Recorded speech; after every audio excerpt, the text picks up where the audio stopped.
Oi, gente, eu sou a Jessie. E eu sou a Andresa. Bem-vindos ao Salão Comunal, o nosso podcast de Harry Potter. No episódio de hoje, vamos discutir o capítulo 5 de Harry Potter e o Prisioneiro de Azkaban, o Dementador. Andresa, antes da gente ir para as listas, na verdade, eu queria só falar um pouco. Falar falar. Na verdade, semana passada, quando a gente fez o episódio e eu indiquei o Tropa de Elite, eu fiquei um pouco com o pé atrás de indicar e eu não quis falar muito sobre. E aí, na verdade, eu decidi que não, eu vou falar sobre sim. Vou falar sim. Não, na verdade, eu vou explicar o porquê que eu não queria falar e o porquê que eu decidi falar. Eu não queria falar justamente porque eu não queria que ficasse... Eu não queria fazer esse paralelo direto entre os Dementadores e os policiais do BOP. Que, na verdade, era isso que veio na minha cabeça quando eu quis indicar. E eu não quis fazer esse paralelo justamente porque eu assisti o filme do Tropa de Elite, eu já tava adulta. E eu acho que eu tava com um entendimento, assim... E eu acho que eu já tava com um entendimento, assim, um pouco mais completo da situação e de tudo. Assim, na época que eu assistia, não sei o quê. E tipo, porque foi justamente isso. Tropa de Elite foi lançado e virou... E ficou muito famoso justamente por ser, tipo assim, ele tá quebrando barreiras ali, né? Falando de coisas que geralmente não são faladas e mostrando coisas que geralmente não são faladas. Já tem também uma pegada do cinema brasileiro que é isso, né? Que a gente mostra mesmo como é que é. E, na verdade, às vezes pode até ser descuidado esse negócio de mostrar tudo, sabe? Então, assim, eu não queria falar porque eu não queria fazer esse paralelo entre os policiais do BOP e os Dementadores. Mas, ao mesmo tempo, eu também acho necessário fazer esse paralelo, sabe? E eu decidi falar porque eu tava pesquisando hoje pra fazer... Hoje a gente tá gravando esse podcast, a gente grava alguns dias antes de lançar, né? Óbvio. Eu tava pesquisando hoje as imagens pra poder fazer o post pro feed. E eu faço a pesquisa sempre assim, vamos supor, Tropa de Elite. Eu jogo lá no Google, Tropa de Elite, e eu clico em imagens. É assim que aí eu procuro uma que eu acho que condiza, algum tem mais a ver... com o tema que eu quero trazer e eu coloco lá no feed do Instagram, é assim que eu faço. E me incomodou muito, porque quando eu coloquei literalmente só isso, Tropa de Elite, imagens no Google, só saía imagens, tipo, muito violentas e saíam umas imagens que me incomodaram mais ainda, que eram lojas de fantasias, tipo de fantasia de Halloween, que vendem ou alugam fantasia de soldado e soldada do BOP. Como se fosse algo legal. E outra coisa que aí já é uma outra discussão, mas as soldadas do BOP era geralmente uma sainha, né? Super assim, uma bota. Mas enfim, lojas que alugavam fantasias ou vendiam fantasias de soldado do BOP como se fosse algo legal e divertido, o que a gente sabe que não é. Outra coisa que me irritou muito foi que quando eu cliquei numa foto lá do Capitão Nascimento para poder... abrir ela e ver se tinha alguma relacionada diferente, o artigo que abriu era tipo assim, os policiais mais quentes do cinema brasileiro. E assim... Não vou negar que mas é porque pra mim, pelo menos, eu me sinto muito... Pode parecer que eu tô sendo chata, mas eu me sinto incomodada, porque parece que a pessoa perdeu completamente a noção do que o filme tá querendo mostrar, sabe? E... Enfim, isso me incomodou muito. Isso me trouxe à tona, tipo, umas questões muito antigas que eu já tinha, por exemplo, com Jogos Vorazes. Na época que Jogos Vorazes foi lançado, a hipster, né? Eu li antes de virar filme. E o livro, ele veio pra mim como essa coisa, tipo, muito impactante. Nossa, vamos discutir sobre como a nossa sociedade é construída. Saiu o primeiro filme, ele não era tão famoso assim. Quando saiu o segundo filme... que o negócio virou, tipo, blockbuster mesmo. Eu chorei até desidratar no cinema. Mano, começou um negócio de, você é time Pita ou você é time Gale? Sabe? Tipo, caralho, você leu o mesmo livro que eu, você assistiu o mesmo filme que eu. Não é sobre ser time Pita ou ser sobre time Gale. Não é sobre o Wagner Moura ser gostoso ou não ser. Não é sobre você ter uma... Não dizendo que não é também. Não é sobre você vestir uma fantasia do BOP e achar que é legal, sabe? Eu acho que, assim, o tema do Prisioneiro de Azkaban é o encarceramento de pessoas. E por mais que os Dementadores tenham sido construídos pela autora como uma forma de demonstrar a depressão, eu particularmente estou lendo hoje muito mais com uma visão de violência policial mesmo, sabe? E eu acho que não adianta a gente querer correr do tema também. Então, era por isso que eu não quis discutir semana passada.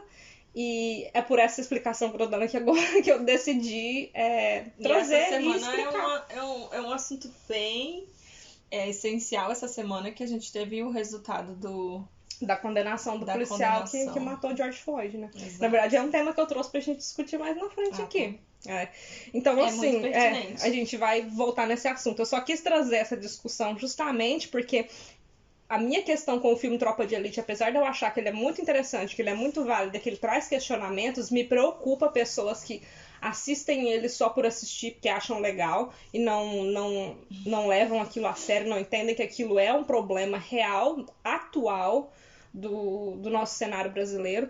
Pessoas que usam o filme Tropa de Elite para justificar a existência de batalhões tipo o Batalhão do BOPE, tipo, para justificar a violência policial, como se a única solução para resolver o problema, entre aspas, da favela é ter uma operação bruta como aqueles fazem, que o BOPE faz. E isso, sabe? Tipo, nossa, quando eu vi a fantasia de soldado do BOPE e o carinha na imagem, né, de anúncio rindo, sabe? Com uma arma na mão, tipo, mano, o que tá acontecendo, sabe? Mas foi bem o que o Wagner Moura falou uma vez. Se você assistiu esse filme e você concordou com os policiais, você assistiu errado. Porque a maioria dos brasileiros assistiu e achou legal os policiais. Pois é muito complicado. Por isso que eles gostam do filme. E é justamente por isso que eu fiquei um pouco assim de trazer a indicação. Porque eu fico com medo de trazer a indicação pra uma pessoa que nunca assistiu e a pessoa assistir e achar legal, sabe? Se bem que eu acho que esse não é o tipo de público que a gente tem aqui no podcast, graças a Deus. Eu percebo que o nosso público é muito mais crítico com essas coisas.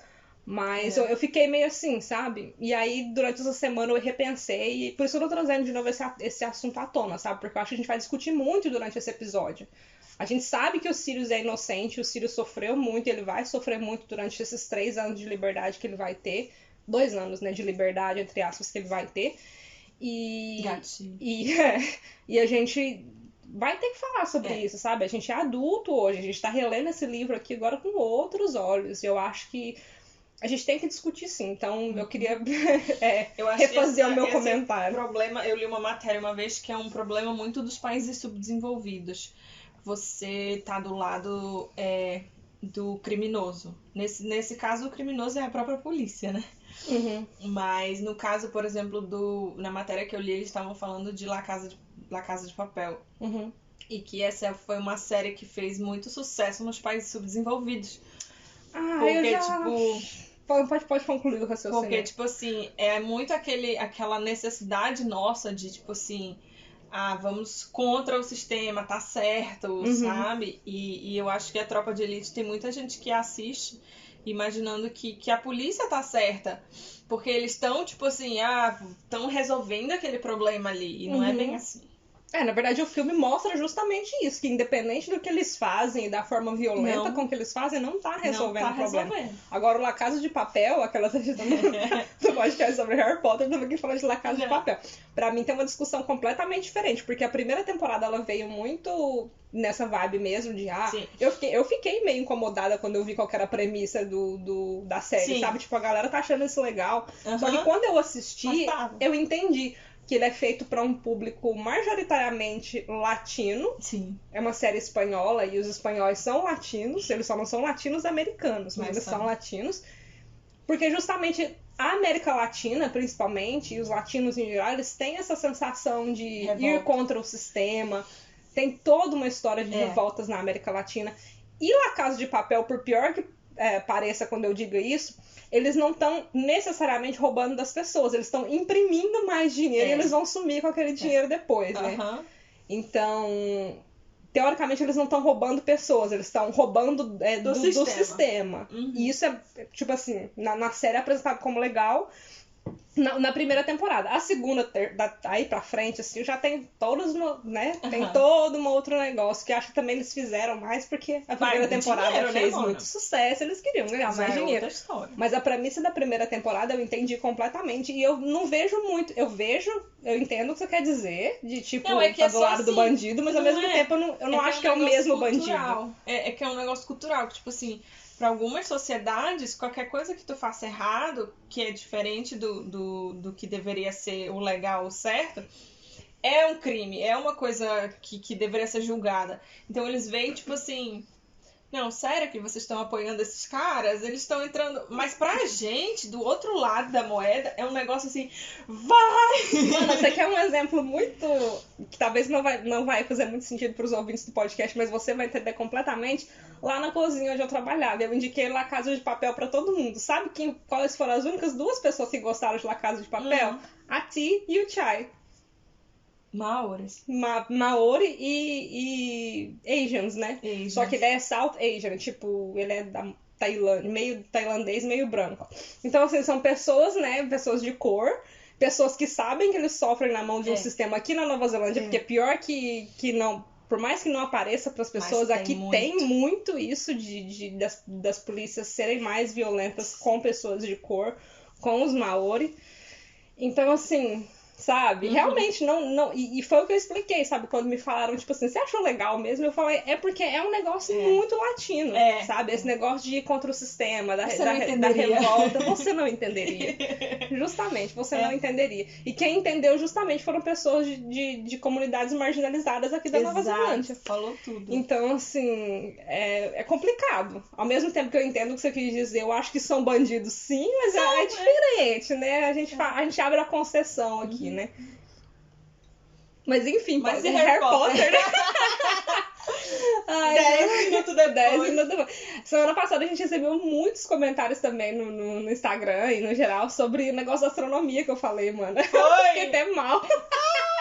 Porque, assim, a maioria das pessoas estavam falando, né, que eles estudam astronomia pra entender a adivinhação depois, né? Sim. E eu concordo, só que a minha crítica, assim, principal, eu puxei o assunto do porquê que eles estudam astronomia mais pra criticar o porquê que eles têm que ficar acordados até meia-noite, sabe? Sim, se você pode feitiçar. E por que eles têm que olhar pro céu se eles podem ter, vamos supor, igual o modelo da galáxia lá que o Harry viu na loja, sabe? Qual que é a necessidade de olhar pras estrelas mesmo? Enfim, eu entendo que é, assim, pra estudar astronomia. Que estudar astronomia é pra entender adivinhação. Mas era só mais uma crítica a esse formato mesmo. E no meio de tudo isso, recebemos um comentário do nosso querido André Agostinetti. Comentário super completo. Tá um pouco longo, mas eu acho que não tem nem o que cortar, nem o que adicionar. Então a gente vai tocar aqui o comentário dele pra vocês ouvirem. E depois a gente vai discutir um pouquinho. Tá bom. Oi, pessoal. Beleza? Aqui é o André. E eu gostei bastante do episódio da semana passada. E tô vindo para fazer um comentário a respeito da astronomia no mundo da magia. Eu achei interessante realmente essa coisa dos bruxos terem que estudar astronomia. Qual é o sentido disso, né? E não achei, realmente também fui pesquisar, não achei relação, né? Mas achei aqui umas curiosidades interessantes sobre nomes de personagens e estrelas e constelações relacionados. Então, a primeira coisa que a gente vê é o padrão que a autora utilizou para nomear a família Black. A maioria deles tem alguma correlação com a astronomia. Por exemplo, o Sirius, o Sirius é uma estrela, tá? Aí a gente tem o Sirius Black, que é o personagem, né? Então, Sirius é a estrela mais brilhante que a gente vê no céu de noite, e essa estrela faz parte da constelação de Cão Maior. E aí, se for pensar no Sirius, ele é um animago cachorro, né? Então é bem legal essa relação. Outra correlação é da Bellatrix.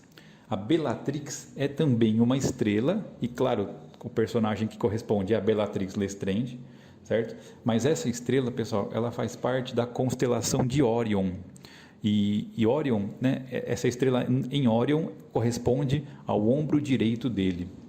Em Órion tem uma curiosidade interessante, que o cinto do Órion são as 3 Marias. Sabe aquelas 3 estrelas enfileiradas que a gente vê de noite? Então, as 3, elas são bem famosinhas, né? E as Três Marias fazem parte do cinturão de Órion. E a Jessie, que teve no Egito um tempo atrás, a Jessie andou publicando lá no Instagram aquela parte da viagem dela para o Egito, foi bem bacana. E quando a gente chega para ver as 3 pirâmides de Gizé, a gente nota que elas estão meio que enfileiradas, são 3, né? Mas elas não estão em linha reta exatamente. Elas estão um pouco tortinhas em referência uma à outra. E aí eles viram que podia ter uma correlação dessa organização das pirâmides com essas 3 Marias, essas 3 estrelas enfileiradas. Parece que eles quiseram imitar o céu noturno, os egípcios. Muito legal. Continuando, a gente tem a Andrômeda Tonks, que é a mãe da ninfadora Tonks. Tá? A Andrômeda, ela também faz parte da família Black. Ela é irmã da Narcisa e da Bellatrix. E da parte da astronomia, a Andrômeda é uma constelação que é visível nas noites de outono do hemisfério norte. Além disso, nós temos outros membros da família Black que não são tão famosos assim, né? Mas vale a pena citar. Por exemplo, o Cygnus, que é pai da Bellatrix, da Narcisa e da Andrômeda. E ele vai homenagear a constelação de Cisne. Tem também o Régulo, lembra do Régulo do filme? Régulo Arthur Black. Ele é irmão do Sirius. E seu nome vem da estrela mais brilhante da constelação de Leão.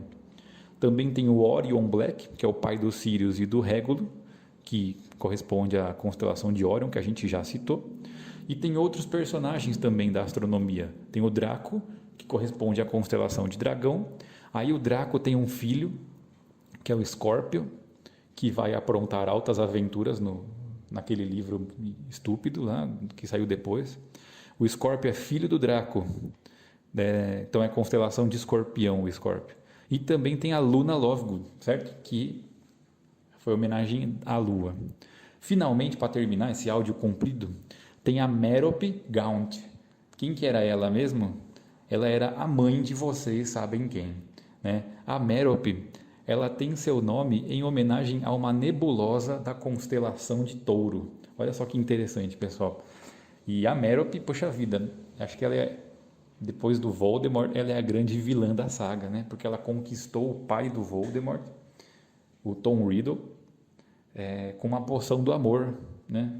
E, enfim, será que é por isso que o Voldemort não entende o sentimento de amor verdadeiro? Será que tem alguma relação? Enfim, foi isso que eu achei sobre a parte de astronomia e Harry Potter. Eu não sei isso tudo, eu pesquisei no Google mesmo.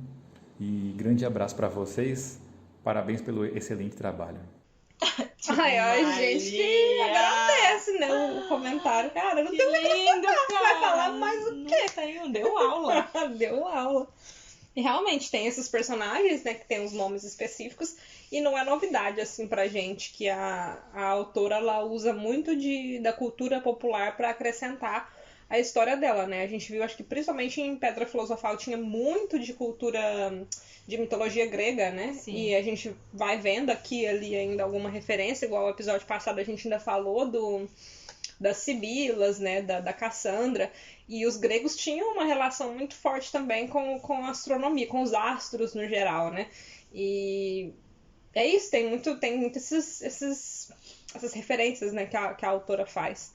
Eu li uma fanfic uma vez que chamava As Irmãs Black, uma coisa assim, e era sobre as 3 justamente. Uhum. E falava que, porque o nome da Narcisa é o único que não é de estrela, né, que na verdade é uma forma da autora mostrar que ela é muito narcisista, né.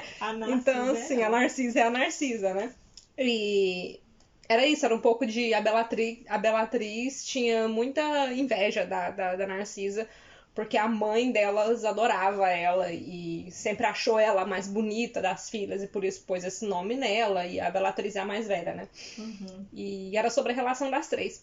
E eu lembro que ficou muito marcado, assim, pra mim, que acho que foi uma das primeiras fanfics que eu li, assim, e falei, nossa, que legal, essa aqui pode muito bem conviver com o canon sem romper nada da história, sabe? Era só meio que tipo uma vista, um ponto de vista diferente, mas era de algo que muito provavelmente poderia conviver com o canon sem problema.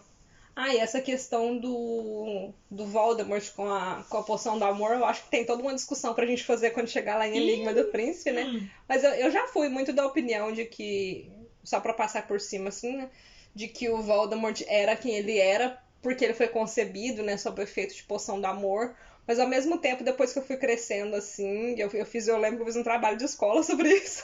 Não. No ensino médio. Então, tinha tipo 6 páginas, sabe? Só falando sobre Harry Potter e por que o Voldemort era do jeito que ele era, e eu justificava justamente isso, sabe? Que é porque ele era produto de uma poção do amor, né?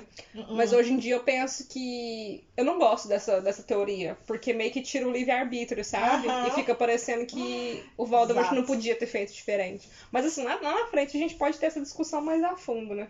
Mas a minha opinião no momento é essa, assim. Do mesmo jeito que eu não gosto desse negócio dos nomes, sabe? Ah, o dos Sirius é legal, que é tipo, a estrela da constelação de Cão Maior, não sei o quê. O da Narcisa, por exemplo, quer dizer que ela não tinha escolha, não sei se é narcisista, sabe? Ou... Igual a gente falou do nome dos professores. Professora Sprout. Ela não podia ser professora de voo, não. Tinha que ser professora de herbologia. Ah, enfim. Ah, mas é um livro infantil, É um livro de novo. infantil, né, e tal. Mas ao mesmo tempo eu não sou muito fã, não. Agora, depois de 20 minutos de podcast, podemos chegar na lista de coisas. Então vamos lá. Personagens apresentados nesse capítulo são o Professor Lupin, Professor R.J. Lupin. É porque é assim que a Hermione fala no filme. É o professor R.J. Lupin. Como é que você soube disso? Tá escrito na mala dele. E o Professor Kettleburn. Feitiços, objetos e criaturas apresentados, temos os Dementadores e temos a Poção do Amor. É verdade, a primeira menção da Poção do Amor. Locações novas apresentadas nesse capítulo. Dervix e Bangs, instrumentos mágicos e artigos sortidos, a Dedos de Mel e a Casa dos Gritos. Harry, Hermione e os Weasley embarcam nos carros mandados pelo Ministério para a estação de King's Cross. Lá, antes de entrar no expresso de Hogwarts, o Sr. Weasley puxa Harry para um canto para ter uma conversa séria. Harry, você sabe de onde vem os bebês? Harry, eu sou seu pai. Oh, meu Deus do céu. Aí o Harry fala, só agora que o senhor tá descobrindo isso? Come da sua comida, durma na sua casa. Pai é quem cria. Pai é quem cria. Mas mano, a poção do amor, primeiro de tudo, né? Primeiro de tudo, a senhora Weasley já fez uma poção do amor. Pra quem? O golpe tá aí, caguei. O golpe tá aí. Mano, a senhora Weasley, eu fiquei muito chocada. Eu juro que eu não lembrava. E olha que eu sou memória de elefante, né? Eu não lembrava, mas normal. E Hermione e a Gina, né? Me admiro da Hermione. Mano, 2 menininhas, tava rindo achando graça, né? Eu acho que depois elas, né? Bora fazer. Pois é, eu fiquei chocadíssima. Será que ela usou a poção da amor, a poção do amor no Sr. Weasley? Fanfic tá aí, escreve quem quer. Pode ser mesmo. E manda o link pra nós. Me admiro-me de ti, dona Molly Weasley. Né? Certinha, maravilhosa. Todo mundo erra. Uhum. Eu gosto de como que o senhor e a senhora Weasley, a gente brincou aqui, né, que o Arthur é o pai do Harry, mas eles se comportam, né, de uma forma meio tipo pais do Harry. Muito. E eu gosto de ver o que aconteceu aqui, que ele puxa o Harry pra ter conversa no canto, né, que eu até voltei no outro capítulo pra eu reler a parte, né, que ele e a senhora Weasley tá conversando e o Harry tá escutando escondido. Mas, na verdade, ele não ia contar pro Harry que o Sirius era padrinho dele. Ele ia contar pra ele que o Sirius estava atrás dele. E quando ele foi contar, aí o Harry, eu já sei. Então, tipo assim, fica meio que subentendido que ele e a Molly discutiram depois e né, ela concordou com isso, dele contar. E, na verdade, não precisou, porque o Harry, né, bisbilhoteiro, já tinha descoberto. Mas eu gostei que ele dá esse aviso de, tipo... Não faça nada estúpido, não vá atrás do Black. E o Harry fica, tipo, meio que, por que eu iria? E ele não fala. Não. E ao mesmo tempo que ele não fala, que ele não é essa pessoa que decide falar isso pra ele, ele sabe que em algum momento... Ele vai descobrir. Com o Black estando nas notícias, ele tá... Muito provavelmente alguém vai falar, né? E... Muito provavelmente ele tá até pensando, talvez é o Draco, né? Sei lá, porque o Draco tem mania com esses meninos, né? Que ele sabe de tudo. Eu acho que o Lupin, né? Quanto será que o Arthur sabia de tipo... Será que ele já sabia que o Lupin ia ser professor? Será que ele sabia que o Lupin e o Sirius eram amigos e tal? Porque o Arthur e a Molly, eles são mais velhos, né? Que os pais do Harry. Eles não eram, tipo, da mesma... Mas eles estavam na Ordem da Fênix, né? Vai que eles têm a moedinha lá se comunicando. Vou me comunicar. O Lupin está indo para lá para tomar conta do Harry. Não, mentira. Mas deixa eu te falar. Tem uma parte aqui que o Sr. Weasley entra no trem com o Harry. Eu nem sei se é do outro. Não, é antes disso mesmo. Tá. Que eles deixam as malas lá? O Sr. Weasley vai com o Harry procurando os vagões e ele que escolhe o vagão. Que é lá no final do trem. E aí aqui, o Harry só fala assim... Cadê? Sr. Weasley.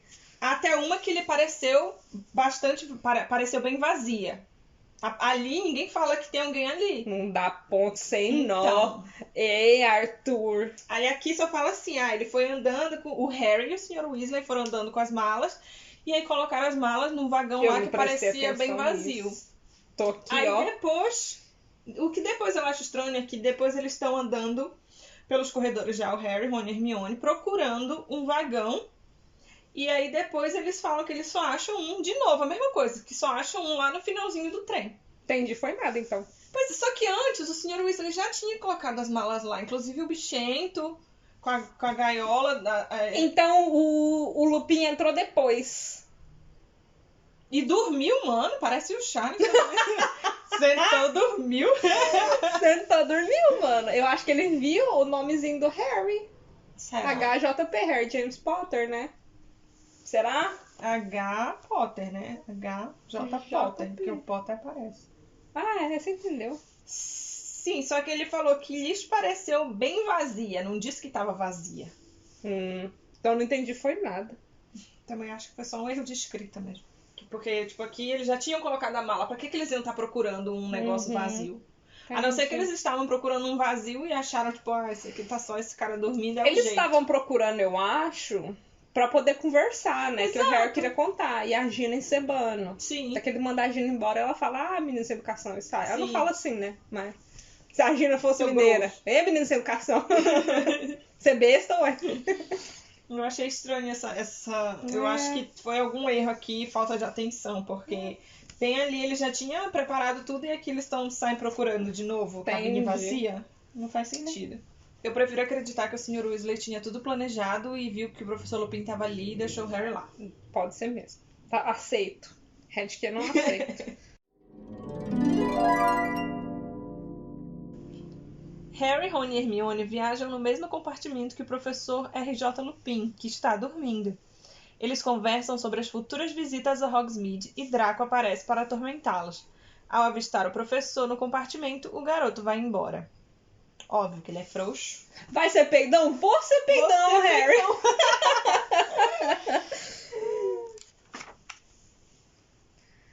Mas é bem que eles falam, né? Que eles entram no compartimento e que vê o professor, né, lá. E aí o Harry fala que nunca tem nenhum adulto no trem, a não ser a tia do carrinho lá. Por que nunca tem um adulto? Ou seja, treta liberada. Por que nunca tem um adulto, gente? Que quão fácil. É só o maquinista e a tiazinha do doce. Aquele jogo que nós gostamos de jogar quando nós vai em qualquer lugar aqui, na praia, num parquinho. Quão fácil seria roubar essa criança? Mano, a gente brinca muito disso. A gente brinca muito, as brasileiras. Porque nós vamos na praia, só pra dar um contexto aqui, né? Porque, pra quem não sabe, a gente mora na Nova Zelândia. Aqui nas praias, o povo vai com os filhos, e aqui eles têm muitos filhos, né? Uns 4, 5, assim. E por que quer, tá? Porque né? Porque E assim, uns casalzinhos jovens, 4, 5 filhos. Aí eles deixam os meninos tudo solto. Você vê assim, o pai e a mãe tá lá no outro lado, assim, o menino sozinho. Às vezes a criança nem sabe quem é, porque não tem nenhum adulto. E aí a gente fica brincando, entre aspas, né? De quão fácil seria roubar essa criança. Tipo, o pai não tá olhando, a mãe não tá olhando, às vezes o menino tá entrando na água já, água de mar. Não tem ninguém olhando. Às vezes a gente fica reparando a criança preocupada. Preocupada, achando que, meu Deus do céu, alguém vai roubar essa criança vai afogar, essa criança vai tropeçar e comer areia. E nos parques as mesmas coisas. O Expresso de Hogwarts, mano, é um grande quão fácil seria roubar essa criança. Nossa, sequestra 300 trem, rouba logo 300 crianças. Né? Meu Deus, Mas isso nunca de tem novo nenhum sobre adulto. o negócio da cultura. É um negócio muito da mãe latina. É. O cuidado, o apego, o negócio de estar aqui embaixo da minha asa. Mana, é mesmo. Porque a mãe daqui, ou sei lá, da Europa, até Da Europa talvez eu não sei, né? É isso. Deixa, é livre, vai. Eu acho que até por isso que não tem escola tipo internato no Brasil, porque os pais e as mães não iam querer deixar os meninos longe. Mas aqui, por exemplo, para dar um exemplo para vocês de como que eles assim, eles criam as crianças mais soltas, independentes, as crianças vão e voltam sozinhas da escola, tipo assim, com 5 anos de idade. Eles vão sozinhos pra escola. De patinete, de bicicleta, de a pé. De ônibus. Nossa, às vezes eu ia trabalhar de ônibus, um menininho 5 anos subindo no ônibus, eu falei, meu Deus, essa criança... O menino e a mochila do mesmo tamanho. E eu indo tomando conta da criança, né? Menino, olha, desce na parada certa. Siga direto pra sua escola. Mas aqui é assim. E eu conheço mãe brasileira aqui que os meninos é maior que isso, tipo assim, com 10, 12 anos, e a mãe não deixa sozinho. Leva e busca, porque é isso mesmo, mano. Muito é o negócio da mãe latina. latina. Muito. Mas enfim, esse negócio de por que nunca tem adulto. E por que o Lupin tava fazendo lá no trem? É que ele ainda não tava morando em Hogwarts, ele tinha que chegar lá. Mas... Ele podia usar pó de flu, ele podia aparatar, ele tem varinha. Era pra cuidar do Harry. Então, é isso que eu queria trazer. O meu, porque muita gente fala assim, é porque ele era pobre, ele não tinha outro jeito de ir. Tá, pó de flu custa dinheiro. A gente vê os Weasley falando, não, o pó de flu tá acabando, vai ter que comprar mais. Mas é obrigação de Hogwarts pagar pra ele. Não, mas tipo assim, aparatar, por exemplo, não custa dinheiro. E ele estaria aparatando sozinho, né? Só ele mesmo, não ele e crianças, igual seria os Weasley, por exemplo. Podia aparatar na estação e... Ele podia ter ido sozinho e é isso mesmo. Ele sabia que tinha os dementador, ele sabia que ele era o professor de defesa contra... Não, nunca errou, né? Perfeito. Ele sabia que ele era o professor de defesa contra as artes das trevas. Ele falou, eu vou defender, então, contra as artes das trevas. Que tão lá. Dormiu a viagem inteira, mas na hora que precisou... tava lá, querido. Ele acordou. Amei. Aceito também. Mas, mano, esse negócio dele dormir, eu fiquei zoando aqui e tal. Mas você tá ligado que ele tá dormindo porque ele tava acabadinho, né? Coitado. Eu joguei no Google qual lua que era dia 1 de setembro de 1993. Adivinhem? Era lua cheia. Mentira. Era lua cheia, mano. Por isso que ele tava acabadinho, todo apagado lá. Cansado, porque ele tinha transformado em lobisomem. Agora, deixa eu te falar um negócio. Tá pronta? Trouxe o lencinho? Nunca tá, né, mano? Não, é que a Hermione descobre que o nome dele é professor R.J. Lupin, né? Porque ela vê a mala, né? E como é que é a descrição da mala aí, mano? Lê pra nós, hein? Lá vem ela. Lá vem ela, na passarela. Uma maleta gasta e amarrada com vários fios de barbante caprichosamente trançados. O nome Professor Lupin estava estampado a um canto em letras descascadas. É uma maleta velha, né? A maleta estava escrita com letras descascadas. Ou seja, também as letras estavam ali há muito tempo. Sim. Provavelmente ao mesmo tempo que a maleta estava, né? E tava escrito Professor R.J. Lupin. Ué. Nas letras descascadas, né? Ué. A Andressa tá começando a entender onde que eu tô indo aqui. Ué. O meu headcanon, eu já vi esse headcanon, eu não criei, tá? Eu só vi e aceitei, né? É meu, assim como vai ser da Andressa também, assim como vai ser de vocês. É que o sonho do Lupin sempre foi ser professor. E quando ele se formou em Hogwarts, quando ele se formou em Hogwarts, o Sirius deu de presente pra ele uma maleta escrito Professor Lupin, porque um dia você vai ser professor, Eluado, e ele é mesmo, né, almofadinhos? Me credo, que maldade fazer um negócio desse. Pois foi a dona autora que fez, não fui eu. Comigo. Foi a dona autora que fez, eu só interpretei, só destrinchei o texto aqui, mana. Mana, já pensou? Foi o Sirius que deu de presente pro Lupin essa maleta 13 anos atrás. 13 anos não, né? 14, 15 anos atrás, quando eles se formaram em Hogwarts. Porque era o sonho do Lupin ser professor. E um dia ele ia ser professor e ele foi professor. Mas aí não tinha mais almofadinhos, não tinha mais pontas, não tinha mais ninguém. Que merda. Era só ele no vagão, protegendo o filho. As crianças. Filho do amigo Aqui dele. É um bom momento pra falar também, já que o André trouxe o negócio de que o Sirius é uma estrela e tal. Eu já falei isso aqui, eu acho, mas é um dos chips mais famosos de Harry Potter, é o Lupin e o Sirius. E o nome do chip é Wolfstar, que é tipo o lobo estrela, né? Porque o lobo do Lupin e estrela do Sirius. Então fica aí pra quem quiser saber, quem quiser ver umas fanart muito legal. Engasguei no cuspe. Quem quiser ver umas fanart muito legal, joga no Google Imagens lá, Wolfstar Harry Potter. Vocês vão achar umas fanart muito legal. Ou fanfics também, procurem, vocês vão achar umas fanfics muito legal. E aqui a Hermione fala... Não, a Hermione não, o narrador fala que eles já tinham tido 2 professores em defesa contra as artes das trevas, mas todos os 2 só duraram um ano letivo. Esse negócio do cargo ser azarado já falou tantas vezes no livro que eu não sei como é que as pessoas ficaram surpresas de saber que de fato o cargo é azarado.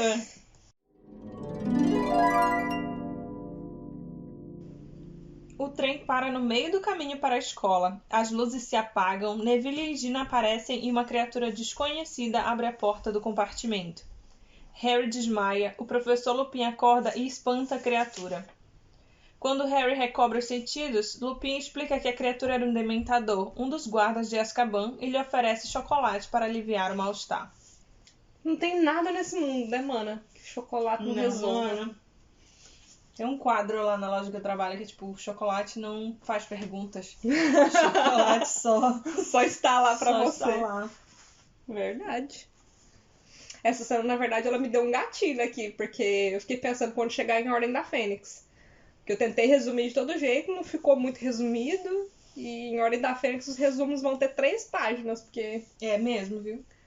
Ai, pai, vamos deixar eu preocupado. Deixa isso pra Jéssica do futuro resolver, né? A Jéssica do futuro ouvindo isso. Palhaça.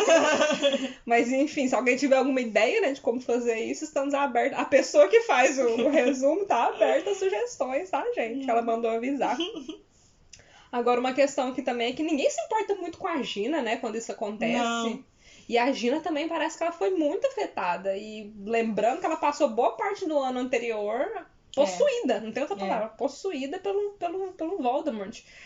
E ninguém se importa muito com ela. E tem uma fanfic que eu tô lendo aqui agora, eu até mandei um pedaço dela pra Andresa, bem triste lá. Nessa fanfic tem um aspecto também do relacionamento do Harry com a Gina.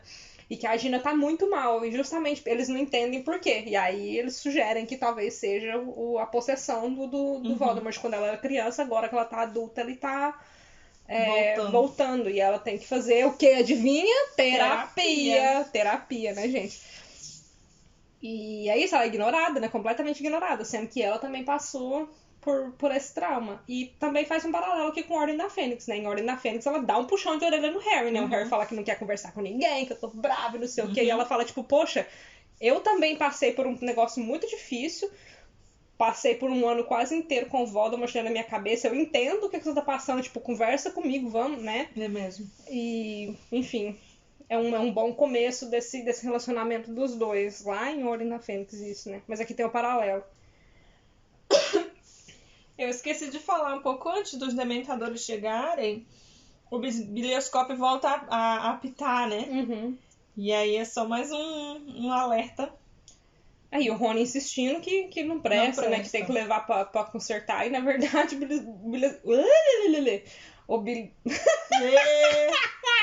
o bisbilhoscópio tá mais do que afiado. Isso é o que eu quero dizer. Afinado? Não sei. Essa palavra aí.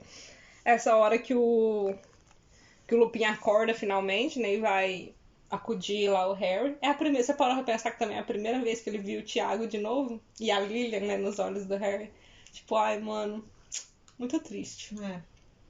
A vida do Lupin também foi muito triste. Na verdade, eu fico pensando assim agora, porque eu já falei dessa questão de que os personagens que mais me interessam nessa releitura são o Sirius, o Lupin e o Snape, né? São 3 personagens pra mim que viveram 3 vidas muito, assim, miseráveis mesmo, né?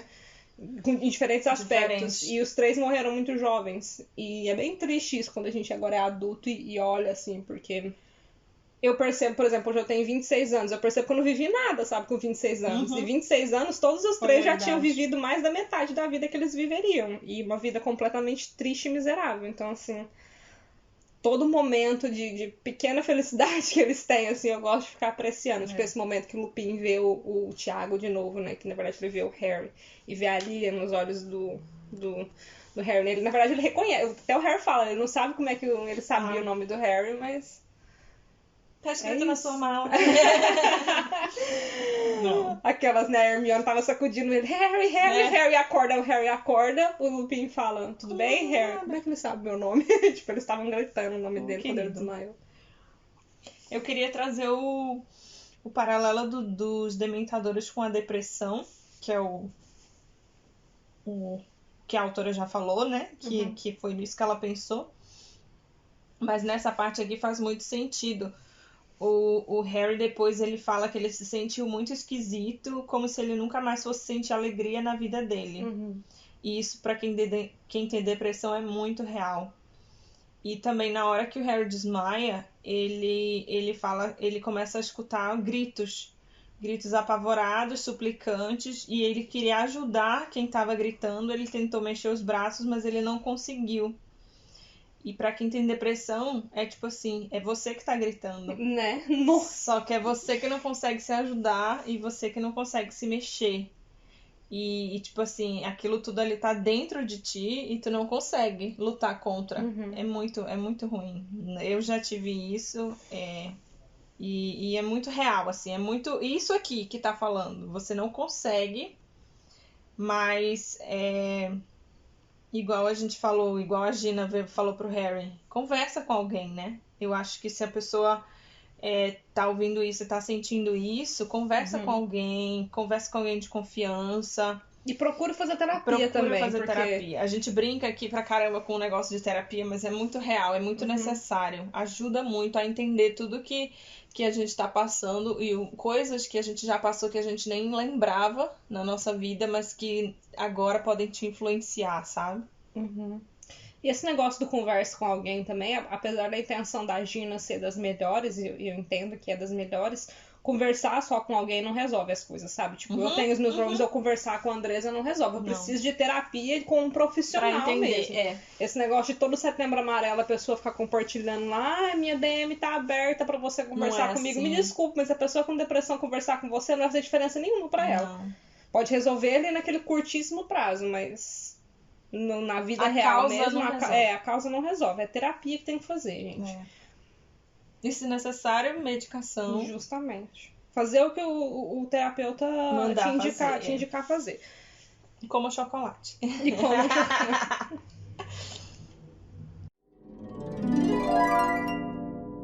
Ao chegarem no castelo, Harry é examinado por Madame Pomfrey e Hermione fala em particular com a professora Minerva. Antes do jantar, Dumbledore dá os avisos de início de ano. Cuidado com os dementadores, Lupin é o novo professor de defesa contra as artes das trevas e Hagrid, o novo professor de trato das criaturas mágicas.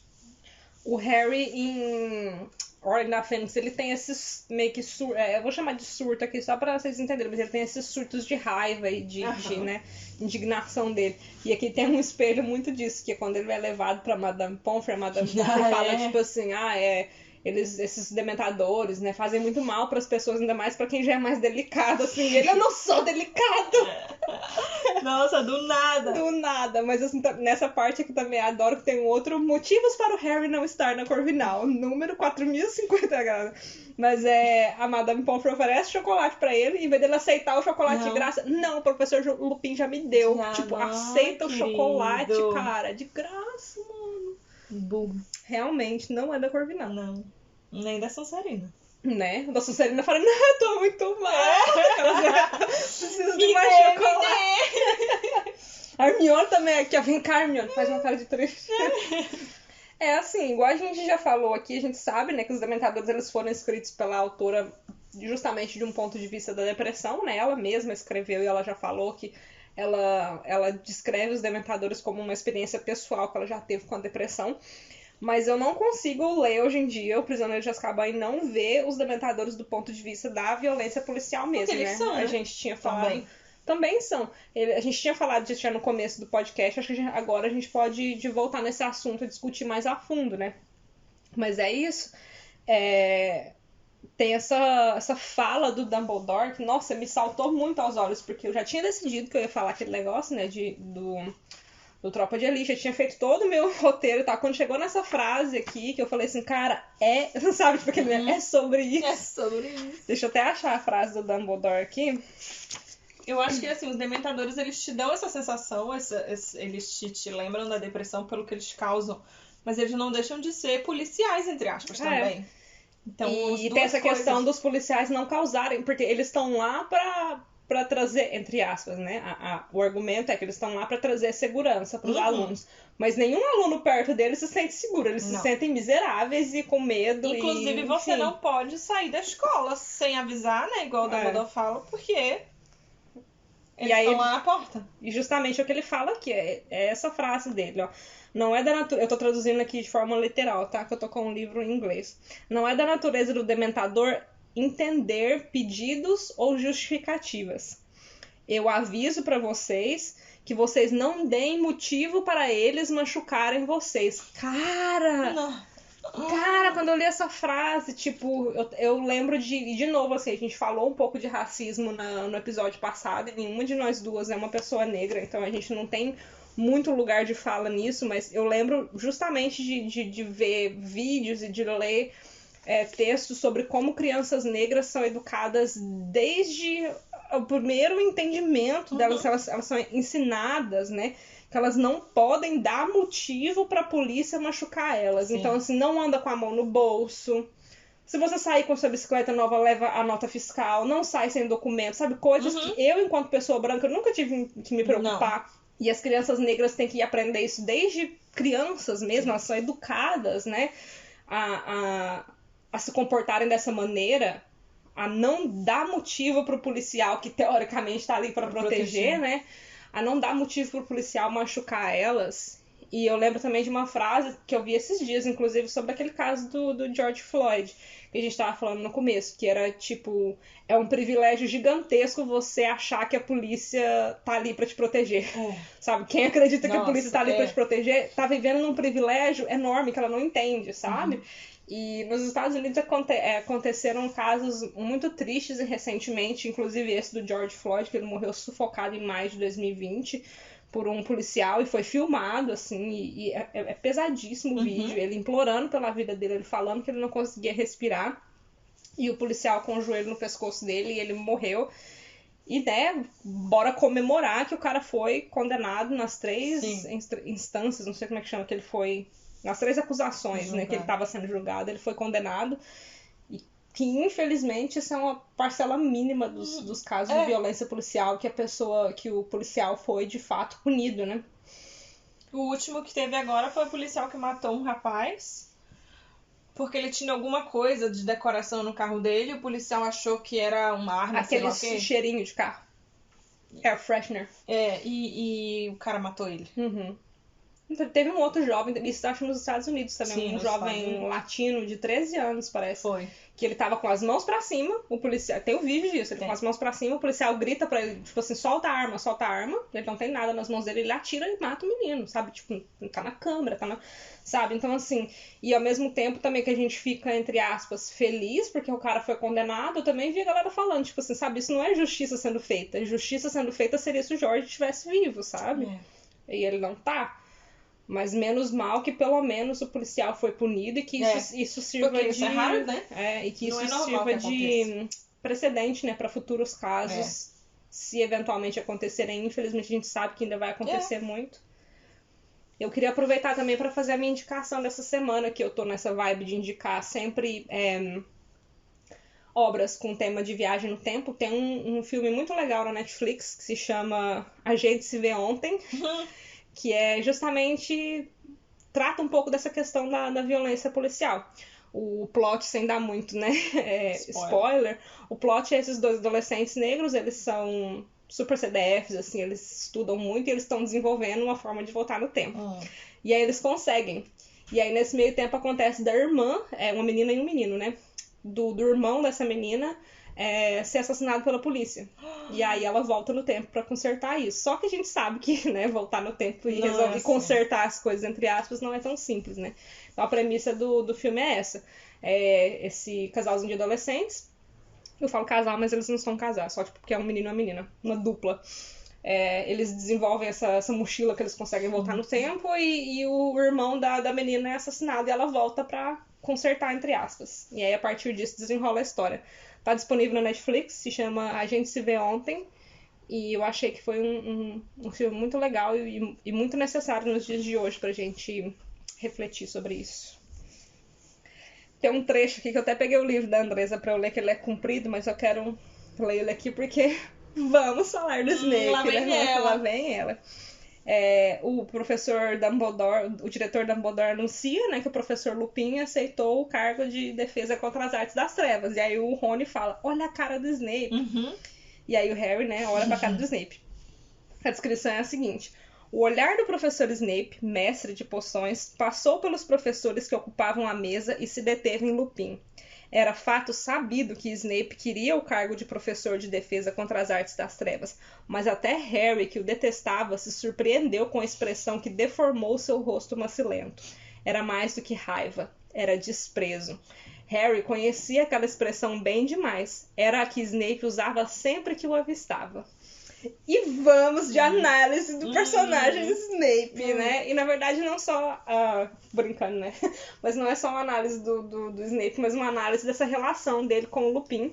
Sim. Que eu falei aqui, eu tenho um grande problema na minha vida, Andresa. Andresa sabe que eu gosto de pagar de palhacinha, de engraçada.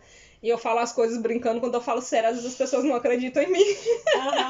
Eu tenho pra mim que um dia eu vou morrer de ataque cardíaco, as pessoas vão estar rindo, olha lá como ela me também, sabe? Eu vou estar lá, tipo, liga pra ambulância, ela, vou ligar sim, essa Jéssica. E, na verdade, acho que eu já falei isso aqui umas 2 vezes, que eu shippo o Snape e o Lupin, e eu acho que as pessoas acharam que eu tava brincando, eu tô falando sério. Opa, querida. É porque é um chip que existe, e eu acho que há muito espaço aqui pra gente explorar isso. Eu já falei também que eu shippo o Snape com quase todo mundo praticamente, Sim. desde que seja bem escrito, cara, eu tô consumindo a fanfic, eu tô aí pra isso. Mas eu acho que a gente vai mergulhar muito nessa questão do relacionamento dos dois, não só de um possível relacionamento amoroso, enfim, mas desse relacionamento de por falta de um termo melhor, de rixa que os dois têm. Mas aqui vamos ao texto que eu escrevi. Eita! O olhar de desprezo que o Snape dá pro Lupin, né? É meu headcanon pessoal de que apesar que o Dumbledore sabe da maldição que o Voldemort jogou no cargo de defesa contra as artes das trevas, e de ser por isso que ele não coloca o Snape no cargo, porque ele precisa do Snape. Sim. E ele não pode arriscar perder o Snape, ele não pode arriscar que ele seja como o Quirrell que morra no cargo, né? Ele sabe que o cargo tá amaldiçoado e que eventualmente o professor não vai poder assumir o cargo no ano seguinte. Então é por isso que ele não dá o cargo pro Snape. Ele sabe disso e ele deliberadamente faz essa escolha. Mas apesar dele saber tudo isso, é meu headcanon pessoal de que ele nunca contou pro Snape que o cargo é amaldiçoado. É meu headcanon pessoal. E o Snape teve que assistir, ano após ano, o Dumbledore colocando... Mas aí a gente chega ao cerne do... O Dumbledore não é o santo que todos pintam, né? Mas assim, é isso. Pra mim, ele nunca falou pro Snape que existe essa maldição e que é por isso que ele não dá o cargo pro Snape. E o Snape teve que assistir, ano após ano, o Dumbledore colocando pessoas ali completamente despreparadas, tipo o Quirrell, tipo o Lockhart, tipo o Lupin, eu até concordo, o Lupin, ele realmente ele demonstra que ele é um bom professor, mas a gente vê o Quirrell, o Lockhart, a Umbridge pode até justificar que foi mandada pelo governo, né? Mas o Lockhart e o Quirrell foram colocados ali pelo Dumbledore. E ele nunca falou isso pro Snape, então ele teve que assistir esse cargo sendo dado para pessoas menos qualificadas ano após ano. Nesse ano específico, ele teve que assistir, né? Ele teve que ver a pessoa que quase matou ele na adolescência, ainda que involuntariamente, porque eu tenho pra mim também minha interpretação daquele acidente que o Lupin não daquele sabia. incidente do Lupin, do Snape na adolescência. O Snape e o Lupin são os dois vítimas do Tiago e dos filhos, mas a gente pode, né, discutir isso mais pra frente. Ele teve que assistir essa pessoa que quase matou ele na adolescência ser recompensada, né, com o cargo que ele queria. E pra mim existe um aspecto assim bem tóxico do relacionamento entre o Dumbledore e o Snape, que a gente vê às vezes entre pais e filhos e às vezes entre mentores e pupilos. Que é essa questão do filho, né, ou do pupilo procurar desesperadamente, né, pela aprovação do pai ou do mentor, consciente ou inconscientemente, e o pai ou o mentor não dá essa aprovação e explora essa sede que o pupilo ou o filho tem, né? E o Dumbledore, já falei isso aqui, mas eu vou repetir sempre, porque eu tenho pra mim que o Dumbledore nunca acreditou 100% no Snape, até aquele quase, né, último momento onde o Snape mostra o patrono dele pro Dumbledore, e ele vê que de fato ele esteve fiel àquele amor pela Lilian durante todos esses anos, e aí sim ele acreditou 100% no Snape, apesar de ele falar pra todo mundo, né? Ah, eu acredito no Snape, o Snape tem total confiança da minha parte. Tipo, não. Era sempre, tipo, 99% e aquele 1%. Aquele 1% vagabundo. Eu acho. Ele nunca teve. E aí também a gente pode entrar em toda uma discussão que eu falei aqui, né? Que eu shippo o Snape com o Lupin. Tem toda uma questão também que eu, particularmente, não acredito que o amor do Snape pra com a Lilian era um amor romântico. Mas aí já é uma outra questão, né? Mas é isso. Eu acho que a gente pode reparar, principalmente nesse livro de Prisioneiro de Azkaban, como que o Dumbledore manipula o Snape pro Snape fazer o que ele quer. E o Snape, inconscientemente, ele tá buscando essa aprovação sempre do Dumbledore. Pra mostrar que ele pra se provar, né? Pra se provar pro Dumbledore. A gente não falou do Hagrid. Vamos só falar que foi muito fofo ele chorando. Né? Limpando a lágrima na toalha da mesa. Coisa mais fofa. Era só isso. Continuamos. Depois do jantar, eles são conduzidos para os seus respectivos salões comunais. E é isso, só porque eu não achei que tinha que terminar o capítulo, o episódio, né? Eu achei aqui sobre a senha Fortuna Major, que é uma geomancia, que é uma arte divinatória. O Fortuna Major é uma das deixa eu ver o que. Como é que chama? Dos aspectos dessa... A geomancia tem várias figuras, vamos dizer que é uma figura da geomancia. O que ela representa? E aí tem a Fortuna Major, significa a Fortuna Major significa grande fortuna, pra gente óbvio, né, latim. É a figura privilegiada, pois é a mais benéfica. Ela evoca o sucesso no sentido de uma revelação. Torna o ser receptivo em relação às boas influências, protege e satisfaz. É interessante que é uma figura da adivinhação que vai ser um tema recorrente nesse livro. A gente vê que tem um cuidado ali da autora, né? Assim como a gente viu que também tem a questão da lua cheia ser o 1º de setembro. Então, assim, são pequenas coisas que é legal da gente notar numa releitura, né? Eu não sei vocês, mas eu tô muito animada pra Prisioneiro de Azkaban. Eu tô muito feliz que geralmente os primeiros episódios eles têm pouca discussão, né? Sim, e todos agora estão dando tipo uma hora. Mais de uma hora, Então eu tô muito empolgada. Imagina quando chegar nos babados. Digam pra gente se vocês estão gostando da gente conversar muito assim e dos temas que a gente tá trazendo, porque definitivamente a gente tá muito satisfeita. Voltamos então na semana que vem para discutir o capítulo 6 de Harry Potter e Prisioneiro de Azkaban, Garras e Folhas de Chá. Beijo! Ai, pensei que tu tinha esquecido. Agora faz de novo. Beijo! Tchau! Eu tive que ser mesmo.